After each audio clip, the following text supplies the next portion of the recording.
Hello everyone and welcome back to a new video. Since the release of the DeepSeek R1 model and the GRPO training algorithm, I've been interested in the different tasks that we can use GRPO to train a model on besides just reasoning, and without relying of course on any additional supervised fine-tuning. And lately I've had some free time to run a few experiments and explore the different possibilities with the GRPO algorithm, and also to try to answer a few intriguing questions I've had about it. Like, for example, can we use GRPO to train a model that can generate text that can't be detected by AI detectors? Or is it possible to train a model with GRPO to answer only with a positive or a negative sentiment? Or more generally speaking, can semantically based reward function perform well with GRPO? So in this video, I will share with you and walk you through a series of experiments, and I will share with you the main insights and takeaways that I've gathered along the way. Alright, so without further ado, let's get started.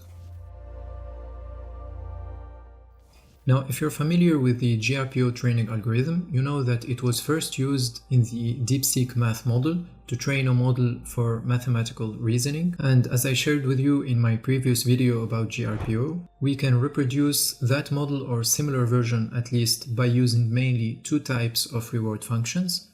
The first one was used to verify the correctness of the completion syntax, and the second one rewards the correctness of the generated answer to the math question. In other terms, we have a syntactical and a semantical reward function, and we've also covered that to fine-tune a model to reason or think before answering, we can simply just use a syntactical reward function that verifies whether the model produces the correct reasoning and answer tags.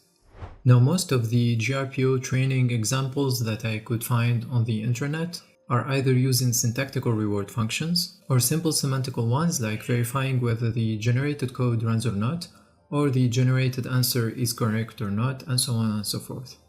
So I wanted to experiment with more complex reward function to see what would the model learn and how it would behave. Alright, so now let's start with the first experiment.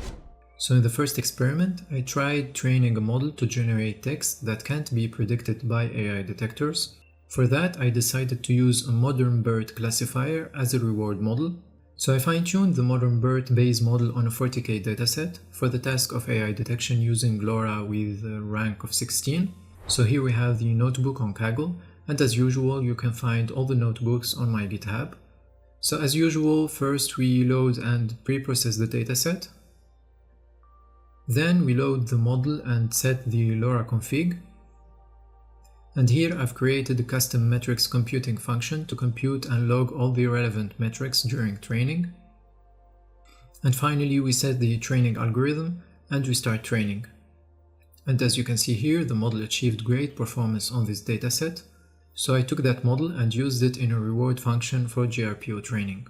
Now keep in mind that all of the following experiments are conducted with the Unsloth GRPO trainer with QLoRa or 4-bit quantized LoRa.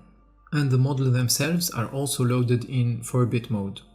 And on top of that, the free GPU that we can get from Colab or Kaggle has only 16 GB of VRAM, so we can only experiment with small models of size from 1 billion to 4 billion parameters. Alright, so first I started with the Gemma 3 1 billion parameter model with LoRa rank of 32. So the process is the same. We start by preparing the dataset. Then we create our reward functions, and finally we set the training arguments and we start training. So here the dataset is a subset of 100k instructions from this dataset that I found on Hugging Face. And this is the reward function that I created. So here the reward is calculated as such. So we take the probability of the text being detected as human text minus the probability of it being by AI. That would generate a maximum reward of 1 in case the text is predicted as 100% by human, and a minimum reward of -1 in the opposite case. Now these values seemed natural to choose, so there is no specific reason behind it, but recently in a paper by IBM Research, it was stated that binary reward functions have few advantages like success amplification and robustness to reward hacking, but we will discuss that in a later experiment. And here we can see the results. So we're on the weights and biases platform. I'm using a running average of 10 steps to better see the trends with less fluctuations.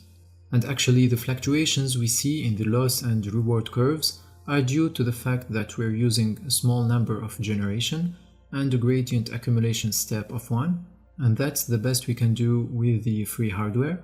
So here we can see that after training for 176 steps, the loss on average increased, also the KL diversions increased as well, and these are good signs indicating that the model is training. But we can see that the reward throughout the whole training process remained around -0.8. So this indicates that the model is changing, but not really in the intended way, because the generations are still classified as AI with a probability of 80% on average. Now this could be the case because the task is relatively hard, and given that this is the smallest model, we can't really expect it to perform much better than this. But I decided to give it one more chance, but this time I've increased the LoRa rank from 32 to 64 and kept all the other hyperparameters the same. And this time the model was trained for 200 steps. So here we can see a similar upward trend for the loss and KL divergence. As for the reward, we can see that on average it dropped a bit at first, but then increased and stayed in the neighborhood of -0.5. which is slightly better than the beginning of the training and a lot better than the previous run. But since the reward is still in the negative side, that means that on average the generated batch is predicted as AI generated text, but if we scroll through the logs we can find few examples that are predicted as a human. And for example, here's one that I've tested with GRPO and it was not detected as AI generated text. However, there is an obvious problem with these completions, so the more I read the text generations that were predicted as a human written text, the more they felt like AI. Like for example, you can find these commonly used expressions by AI, like let's delve into this topic or let's dive deep into this topic, etc. And since we all use chatbots on a daily basis, we're familiar with these expressions. So to better investigate that, I used another AI detection model by Desklib AI. So this is a deBERTA fine-tuned model for the AI detection task, but it was trained on a much larger dataset than the one I used to train the modern BERT model. And using this AI detector by Desklib AI, I ran another training run for 200 steps, and here are the results.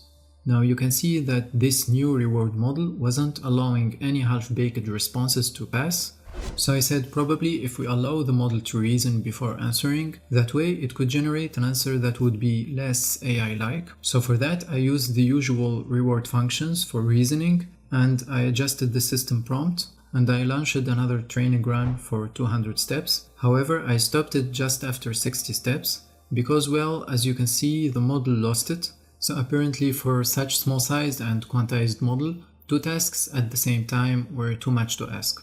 So at this point I wanted to explore and experiment more with a slightly bigger version of the Gemma 3 models. So I used the Gemma 3 4 billion parameter model, and again we're using the 4-bit quantized version from Ansloth.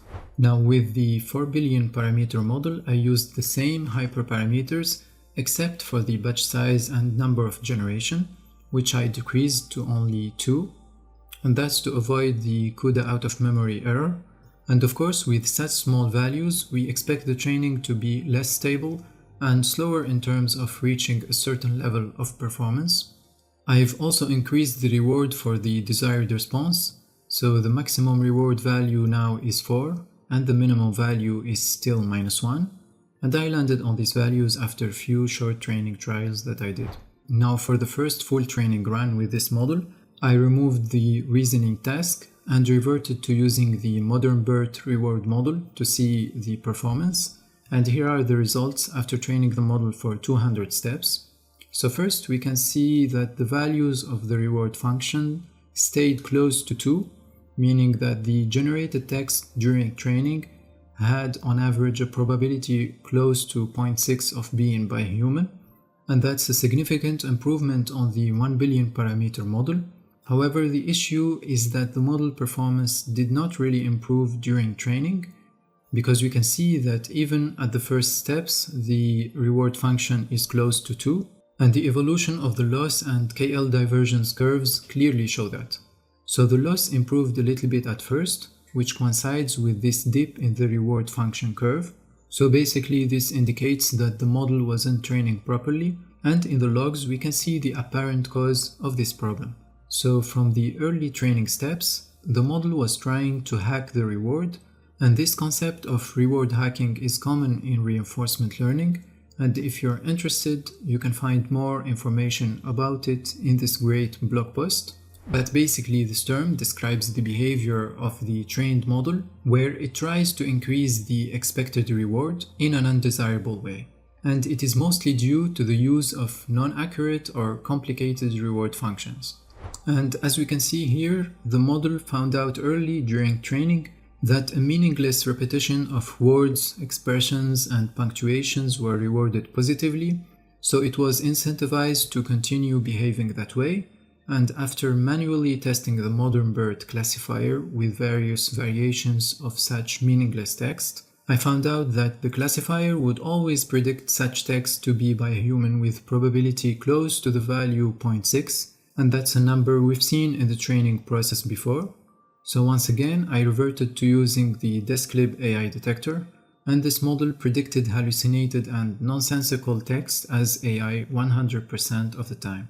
So then I trained the same model with the same settings, but this time with a better AI detector as a reward model. So this time we can see that the reward remained close to the minimum value, meaning that all the tentatives of the model to mimic human style in writing failed, even though that the loss was steadily increasing.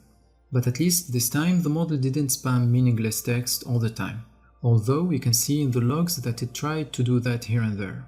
So the next step, I wanted to try to add reasoning to see whether this model can handle both tasks, and how exactly would the reasoning task perform or impact the AI detection reward. And after training a model for 150 steps, no real improvement were made with respect to the AI detection reward, and after few more trials with less meaningful changes, like changing the LoRa rank, adjusting system prompt, and AI detection reward coefficients, I was almost convinced that this model wouldn't achieve better results, especially when it comes to the reward function for AI detection.